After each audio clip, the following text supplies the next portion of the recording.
perception of the Earth, it is flat as far as we can tell. It is motionless as far as we can tell. And everything in the sky is revolving around us as far as we can tell.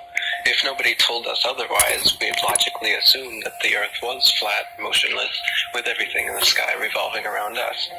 Now you can prove that this is the case as well. For instance, with the horizon, as you rise up, no matter how high you go on the top of Mount Everest, or if you go in a balloon higher and higher, we've gotten independent balloons have gone up with cameras. From something that's 93 million miles away, and the hot spots are small, and rises to the eye of the camera all the way up, totally flat, and rises to the eye of the observer.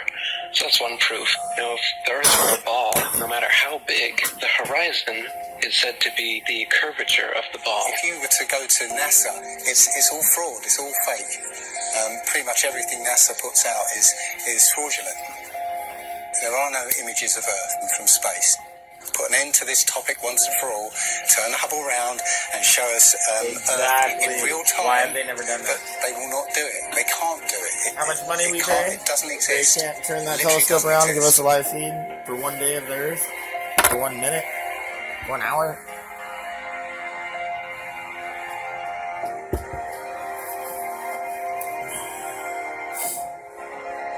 Looking at these images of Earth, including the one they call the Big Blue Marble, which was released in 2002, I think. Zoom into it with Photoshop, you'll see where they've used the clone tool in Photoshop to take a picture of one of the clouds and stamp it in various places around the picture. They got lazy. If the Earth is 25,000 miles in circumference, there must exist a curvature drop of 8 inches times the mile when you square the mile. 1 mile means there should be an 8-inch curvature drop. 2 miles, 2 times 2 times 8 is 32. That's 32-inch drop. 3 miles would be a 72-inch drop. And this would exponentially continue. Here's the longest bridge in the world. The Danyang Kongchong Grand Bridge in China. 102.4 miles long. There should exist nearly 7,000 feet of curvature drop in that bridge. 7,000-foot curvature drop. Do you see it? It ain't there. Look at the horizon. It's flat. You can see in that dive shot that the inside camera, the horizon is completely flat. Then it goes to the outside, and you got a huge curve. But when you're looking at some of the amateur balloon footage, some of it's lens corrected, and it's completely flat.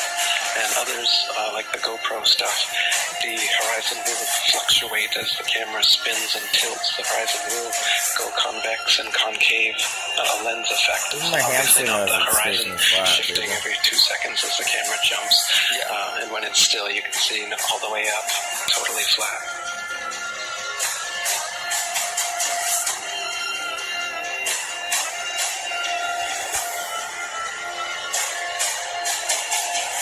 NASA is essentially Hollywood, and all the images that you think you've seen of a spinning ball Earth are faked. And all the amateur balloon and rocket footage that we've sent up there shows a flat horizon that rises all the way up. And that's impossible on a ball. Humans, for the most part, don't have a clue. They don't want one or need one either. They're happy. They think they have a good bead on things. Well, why the big secret? People are smart. They can handle it. A person is smart. People are dumb, panicky, dangerous animals, and you know it. 1,500 years ago, everybody knew the Earth was the center of the universe. 500 years ago, everybody knew the Earth was flat. Imagine what you know.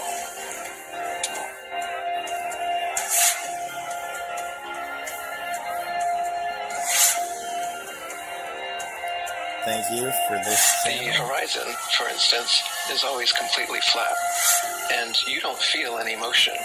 So if you were just born today and looked out, you wouldn't assume that you're standing on a spinning ball. You'd assume that you are on a flat, motionless plane.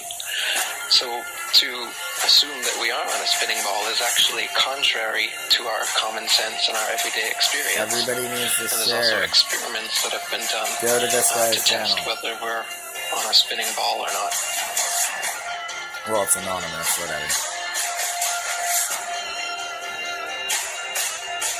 My question was... It's tall just in that one point. If it's a flat Earth, why couldn't you stand on the coast of California with a telescope? Sorry, I gotta have and commentary. see Japan or Hawaii or something? And I think you know the answer to that. I'll let you answer that. Yep. You can't see an unlimited distance. The lowest layer is the densest and not transparent. So if you imagine like a hot, humid day, the haze over a road, all telescopes will eventually blur out in that same kind of way due to the air. So no, you can't see an infinite distance. Is the Earth flat or round? It's round. Okay, now let's see. How do we go about proving that? This is the biggest show Go ever. to the seashore. Go to a seashore. Watch. As ships sail away, they don't disappear all at once.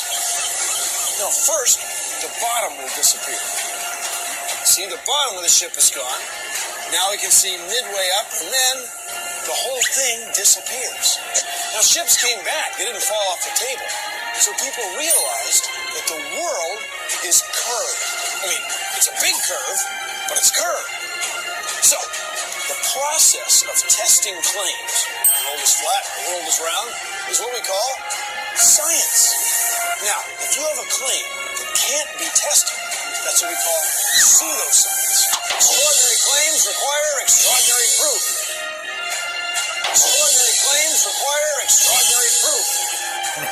Boats don't disappear over the curvature of the Yeah, you like that horizon. heliocentric Boats model of disappear us spinning due around to the sun and the perspective. Milky Way? All you have My to goodness. do is go to the beach, watch a boat disappear from your eye, and then whip out your telescope, your binoculars, or your high-powered zoom on your camera, and you can pull the entire boat right back into view. Whole mass and all. Yeah, that's right. You think the boat disappeared? Just whip out your telescope, your binoculars, or your zoom camera. You bring the entire boat back into view, completely debunking everything Coy just told you. And here's my video proof. Extraordinary claims require extraordinary proof. Imagine that. You can debunk the curvature of the Earth yourself with just a simple zoom on your camera. Bye-bye, little boat. The flat Earth? Well, that didn't stand up to tests. The round Earth did. And you guys, come on. Everybody watches newscasts. You all use mobile phones. You all see airplanes fly around. You all go to see Ed Sheeran in concert one day in London, Yeah, what is another he day even in talking Melbourne, about? Australia. This all depends on our fundamental understanding of the size of the Earth and its shape. What a moron. Extraordinary precision. Fucking moron. Open your eyes. I know you guys aren't this stupid.